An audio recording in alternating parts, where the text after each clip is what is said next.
Hello viewers, welcome to CEC lectures. Myself Dr. Preeti Jagwani from Department of Computer Science, Aryabhatta College, University of Delhi. Earlier in our earlier lectures we have already started with introduction to programming in C++, and we have covered couple of topics like basics or program basics, variables, and what is the difference between C++ and C. So for today's lecture our agenda is continuing with C++ program basics, which is specifically focusing on the data type character, which we have not covered till yet. Then input output mechanism, simple input output mechanism of C++, and how manipulators, what are manipulators, how these manipulators are required, why these manipulators are required, and along with some preprocessor directives. So this will be the agenda for our today's lecture. So coming to one of the integral data types of C++, that is character, it is represented by word char. Basically it is the data type which is designed for storing of character values. Character values, that means we can say all the printable characters which are available on the keyboard, for example A, B, C, D, and so on and so forth. But we are saying that this is an integral data type. Integral data type, that means the value of the variable which is stored will be stored as an integer, and more specifically this character is going to take a size of a memory of equals to 1 byte, and it stores a single characters. So char data type is just for the storing single characters. It is not for storing the group of characters. For group of characters we have a different mechanism and different containers and data types. So coming to C++ characters back, it is the concept of integral values. Character value here is interpreted as an integer value, or more specifically, for example, we can say, let's say for example A, this is represented by 65, B is represented by 66. So this integral value I am talking about. Now how A is related to 65 and B is related to 66?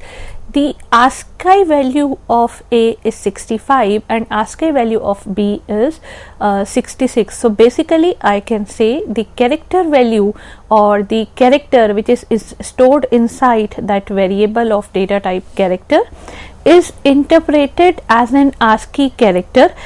So this is, you can understand that as these Boolean values we always represent them as true or false. So character values are always interpreted as ASCII characters. ASCII is ASCII, which is basically a code representing the English characters as numbers, and the full form for this code is American Standard Code for Information Interchange. So this is just coding scheme which is representing English characters as numbers, and these numbers range between 0 to 127. For example, small a is equivalent to ASCII code 97 and capital A, as I told you, equivalent to 65. So each and every character is having a different ASCII code, and that ASCII code will be stored inside the variable, and that is the variable which we declare as of char type, char.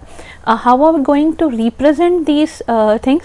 So basically in case of declaration we will say character and the variable name, for example char x. So that means x is a variable which is of data type char. The variable name is the name to be assigned to the variable, and if the value is to be assigned, so this was declaration char x, and if we want to assign the value similarly at the time of parallelly at the time of declaration, we always say, and this we have seen in our previous declarations in our previous lectures also, that char. So here we will be doing it char variable name equals to value. So char x equals to whatever value I want to give to that variable x. So value is the value to be assigned to the character variable, and this value has to be enclosed within a single inverted comma. This is a condition with character variables. So as you can see on the screen, I am having a variable which is grade. I have declared it of type char, and similarly at the time of declaration of the variable grade, I have assigned it as b. And in case if I want to take it in the form of output, or I want to print it, so I can say C out, and whatever message, I mean score is, let's say, double inverted commas, and then grade is there to be printed. So the variable is grade, and so the final output will be score is B. And now one more thing which is important in case of characters is character. For example, I have declared 3 character variables. For example, A is a variable in which I have given 65, B is a variable in which I have assigned the value 66, and for C I have assigned 67 as shown on the screen. So yes, this is perfectly valid because the character variable is an integral type variable. So in the range of 0 to 127 we can assign any number, but when are we going to assign the number? That character variable will, you know, I can say happily take that number. But if I am going to print those variable, I am going to print variable A, I am going to print variable B, and I am going to print variable C using C out. So the output will be A, B and C. So A, capital A, the ASCII code is 65, 66 is the ASCII code for B, and for 67 the ASCII code is for C the ASCII code is 67. So we have assigned 65, 66, 67 because the data type is character. So whenever we are going to print them, instead of 65, 66, 67, it is printing the character which is corresponding to these ASCII codes, which are A, B, C as shown on the screen. So output will be shown as A, capital B and capital C. So this will be the output. So I can say what I am trying to point out here is, in a character variable you can either, you know, assign a proper character by using single inverted commas as we have done in the case of grade, or in, you know, you can assign any number to them. That number will be taken as ASCII code, and then the corresponding character will be displayed or accessed. So that is you know, twofold we can say usage of character variable here, just because this character variable is of type integral. Now coming to our next thing which is input and output in C++.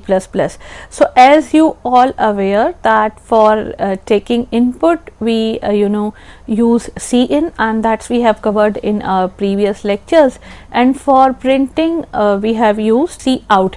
Now here are some more, you know, finer or micro level details of this cin and cout. So basically the cin and cout comes from the header file IO stream. So basically what are we going to do? We are going to use this header file IO stream, and as it is a header file we can say that iostream.h. .h is the extension for header file.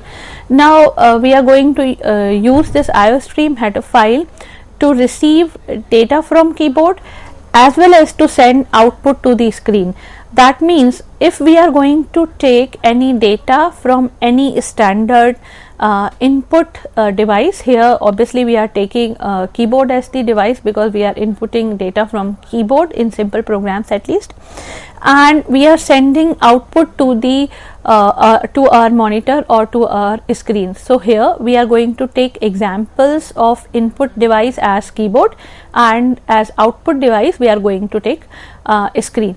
So basically this iostream header file is having some mechanism through which we are going to extract data from the keyboard, and through which we are also going to send output to the screen. Basically it contains definition of two data types. One is of input stream, another one is output stream, and the data types actually are iStream for input stream and OStream for output stream. So we have, you know, basically two data types here, I stream and O stream, and we are going to declare not we but these variables are actually available within the IO stream header file.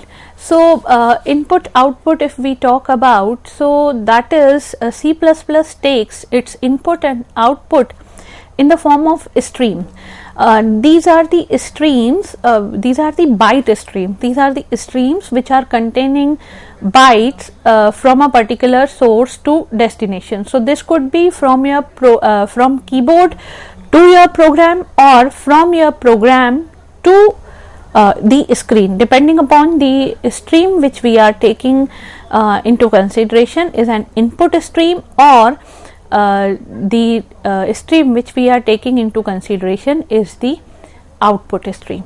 So input output basically in C++ is in the form of byte stream containing bytes from a particular source to destination. So if we talk about input stream, that means a stream of characters from input device to the computer or to the program, and output stream is a stream of characters from computer or program to the output device, I can say.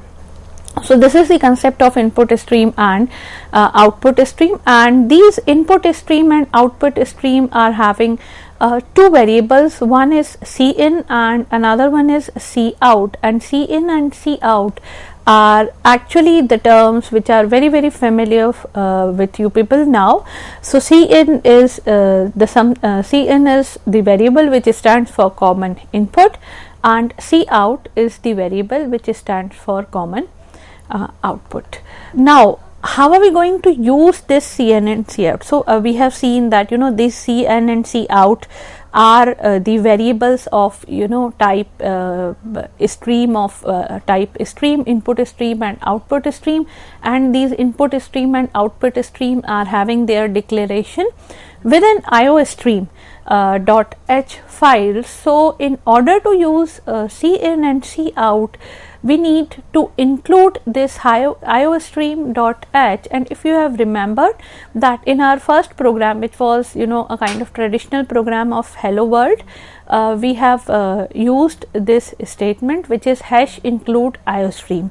So this hash include IO stream is basically a preprocessor directive. Now what actually a preprocessor directive is, I will be taking this in a minute. So in order to use Cin and Cout, the preprocessor directive hash include IO stream must be used, and it is containing variable declaration which is kind of I can say similar to I stream Cin and O stream Cout. So I stream is the input stream, I can say that's the data type, and Cin is the variable, O stream is again the data type, Cout is the variable. So input stream variable and output stream variable of data type I stream and O stream respectively has been already declared inside this IO stream.h. We need not to do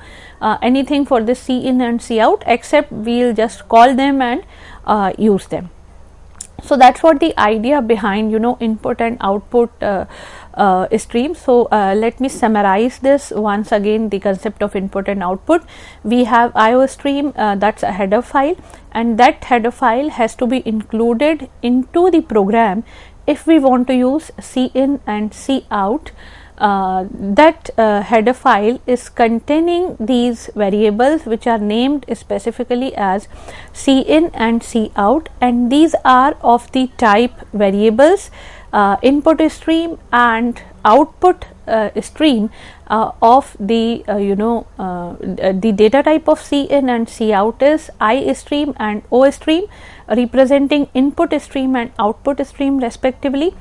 And the we can say agenda of this stream is basically these are the I can say sequence of bytes which are used to transfer data from one particular source to the destination. So if the source is your input device and the destination is your computer or program, we can say it is an input stream because it is taking input from outside world to the computer, and if it is an output stream, that means it will take output or data from the computer to the outside world. So that means in that situation you will be having your stream of bytes from computer to your screen. So that's what the fundamental behind input output. And in order to utilize or in order to access and use these variables, these standardly named variables C in and C out, we need to include your file, which is iostream.h, with the help of a preprocessor directive, which is written in the form of #include iostream. That's what the whole agenda behind your input output streams in C++. Now coming to our next basic element of the program, which is known as manipulator. So manipulator is something which is of very kind of high utility or high usage. Basically a manipulator is something, or a manipulator is a kind of I can say sequence or a symbol which is used to format the output. Now how we are going to format the output? Now let us take an example. For example, I am going to give a break of a line between two print statements. So that break is to be introduced by a manipulator. Or for example, consider the scenario that you want to print some data of 3 by 3 rows by 3 columns in the form of a matrix. So what will you do? You will print the first row in which the individual elements are separated by tab, and then the second row again individual elements separated by tab, and then the third row again individual elements separated by tab. So this is what the idea of formatting the output. That means you need the output the way you want. So for those kinds of things or those kinds of situation, manipulator is here. So one manipulator is ENDL, ENDL, which causes the insertion of insertion point to move to the beginning of the next line. That means it is going to give a line break wherever we are going to use them. Or we can say instead of ENDL, we can also use /n. Slash and n within the single inverted comma, that is also a manipulator, and it is going to also cause a one line break. For example, if I am going to write 2 lines, cout hello there, and that cout my name is James, and whenever I am saying cout, that means I am very clear that within the cout we need to insert the stream operator, which is the in case of cout it is the I can say less than symbol twice. This is going to give me extraction stream operator. So cout hello there, and then cout my name is James. So in this we have not used any line break. So the output will be hello there, my name's in James, in continuation, because there is no line break between the two statements. If I want to introduce a line break, then there are two I can say situations. One, either I can use ENDL or I can use /n. So both the ways I can use cout hello there and then /n within the whatever I want to within the sequence of the characters which I need to print. So within the double inverted commas I will say /n. So /n is going to because this in here n is preceded by a slash, that means compiler is going to take it as an escape sequence, I can say, or I can say as a manipulator, and it will understand that a new line has to be a line break has to be inserted. So after hello there, insertion point or your cursor will be, in a way I can say cursor will be moved to the next line, and in the next line my name is James will be printed. So this will be the I can say output, while in the earlier case when I have not used /n, then this line will not be there, as in this case where I have used /n. Now there are some commonly used escape sequences, so let me go through them quickly. I have /n, which is there for new lines. So the table is shown on the screen. So whenever I am going to use /n, the cursor moves to the beginning of the next line, so kind of line break, I can say. Then /t is there for tab, and this will be used whenever I am going to separate my output by using a tab stop, as I have told in the case of in the use case of matrix. So for matrix we will be saying for example 1 2 3. So these 1 2 3, the 3 elements in a row will be separated by /t, and the next row will be separated by /n. Then I am having /b, which is for backspace. In this situation, cursor moves one space to the left. Then /r, it is for return. Then please do not get confused with /r and /n. /r is for return. That means cursor moves to the beginning of the current line, not to the next line. Then we have double backslash. So double backslash, if I am going to use within double inverted commas, one single backslash will be printed. Then single backslash and single quotation. If we want to print this single quotation, we will use backslash and single quotation within the printable kind of sequence, I can say.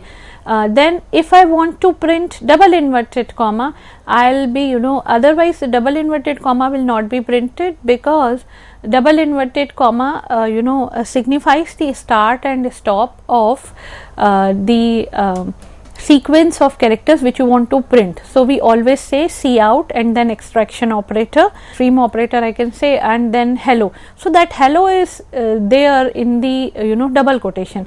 And what if we want to print that double quotation? So in order to print that double quotation, we need to precede this double quotation mark by a backslash. So all these are commonly escaped sequence. I am not saying that the list is exclusive. It may contain, or it is containing various other escape sequence, but these are commonly or generally used, I can say. Next thing which we need to cover here is preprocessor directives. So preprocessor directives is basically, I can say, there are many functions and symbols which are needed to run a C++ program, and these functions or symbols are basically provided as some collections of libraries, where library here is basically a I can say file containing some utility functions, and every library has a name and it is referred to by a header file.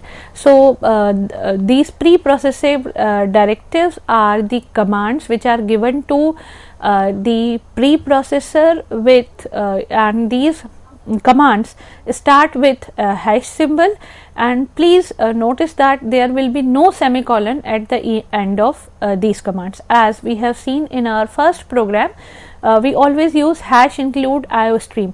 So after this IOStream, we don't use semicolon to terminate this statement, while within the body of main function we always use statements to be terminated by using semicolon. Here we don't use that, because hash include is actually a preprocessor directive, which is, I can say, a specific command supplied to the preprocessor, and for using cin and cout we need to take hash include IOStream, which is for this the syntax is given on the screen. Hash include IOStream is there, which is a preprocessor directive to include a header file of input output stream in the program, and this we have already seen in in our couple of programs which we have covered.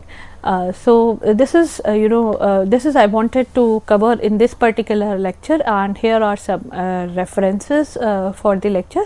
So initially we have seen usage of characters, then we understood in detail that what are the input output, how this input output is being tackled in the form of streams when we talk about C++. Then we have also gone through manipulators, and finally we have covered the meaning and usage of preprocessor directives. So hope you have enjoyed the lecture.